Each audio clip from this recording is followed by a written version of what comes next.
Hi, this is Ben the Weatherman, tracking a major winter storm. The storm threatens nearly 60 million across 25 states with heavy snow and ice. The first significant winter storm of the year is endangering 2,100 miles from the northwest to the plains to the northeast and mid-Atlantic, bringing a magnitude of life-threatening hazards to the metro areas: heavy snow, strong winds, and blizzard conditions.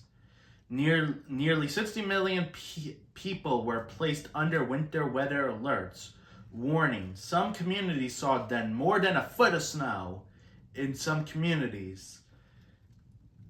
And heavy snow,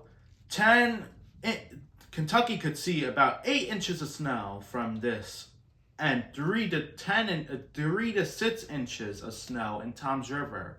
Possibility that Washington D.C. could see 10 inches of snow from this.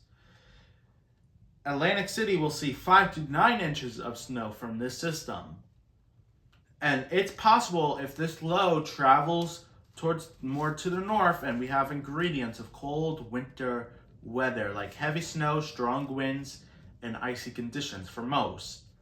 That also includes the Northeast and Mid-Atlantic. This is Ben the Weatherman signing off back to you, coming to you live on the winter weather update.